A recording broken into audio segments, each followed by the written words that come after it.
আমার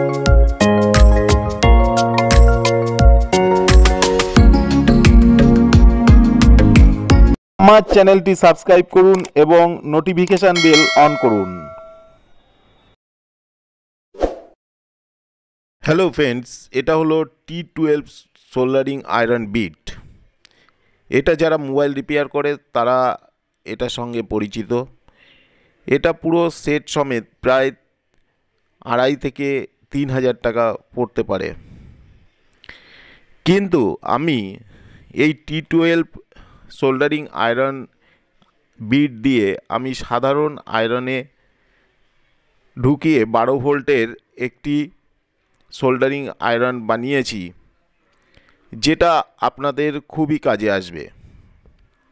আমরা ন্যাচারালি দেখতে পাই যে বিভিন্ন মোবাইলের যেখানে যারা রিপেয়ার করেন তারা এই আয়রনটার প্রতি প্রচণ্ড আগ্রহ থাকে যে এই আয়রনটি কিনবেন, কিন্তু প্রচণ্ড কস্টলি হওয়ার জন্যে এই আয়রনটি আপনারা ব্যবহার করতে পারেন না।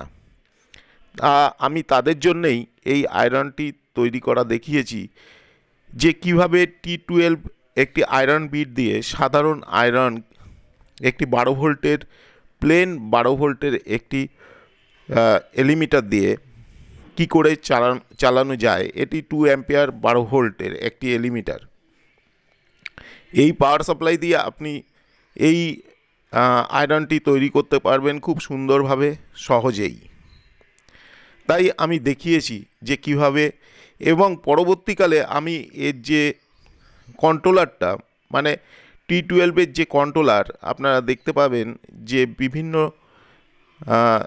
থাকে যে বিভিন্ন নাম্বারিং ওঠে, সেই সমস্ত নাম্বার বাদ দিয়ে কি করে এটিকে রেগুলেটর করা যায়।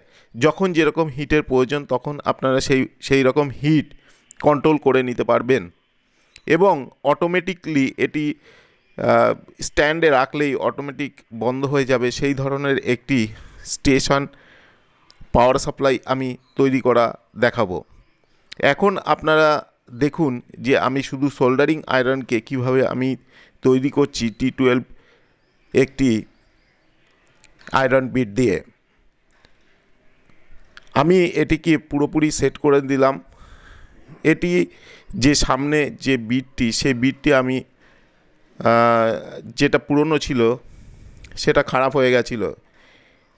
এই আয়রনটি দাম হলো 70 থেকে 80 টাকা। এই আয়রনটি সহজেই খারাপ হয়ে যায়, এর জন্যে এটি খুব একটা বাজার মার্কেটে খুব একটা চলে না।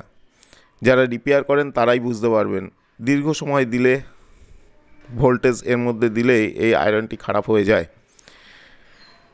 কিন্তু এই T12 অনলি 12 ভোল্ট যারা মোবাইল বা অন্য কোনো ইলেকট্রনিক্স ডিভাইস রিপেয়ার করেন তাদের ক্ষেত্রে খুব একটি জনপ্রিয় বা প্রয়োজনীয় এই ধরনের আয়রন আমি বানিয়েছি। খুব কম কস্ট। এই আয়রন বিটটি হলেই মাত্র 300 থেকে 400 টাকা, এবং একটি 12 ভোল্টের একটি পাওয়ার সাপ্লাই। এই যে এটি 12 ভোল্টের একটি পাওয়ার সাপ্লাই। এটা পরে আমি দেখাবো, পরের ভিডিওতে দেখাবো যে কিভাবে কন্ট্রোল করা যায়। দেখুন কত সুন্দর সোল্ডারিং আয়রন একটি তৈরি হয়ে গেল। এটা দিয়ে আপনি সমস্ত কাজই করতে পারবেন। আমার এই ভিডিওটি ভালো লাগলে আপনারা লাইক করুন, শেয়ার করুন এবং আমার চ্যানেলকে সাবস্ক্রাইব করুন। আমি নতুন নতুন ভিডিও আপনাদের জন্য আনবো। আজকে এই পর্যন্তই। নমস্কার।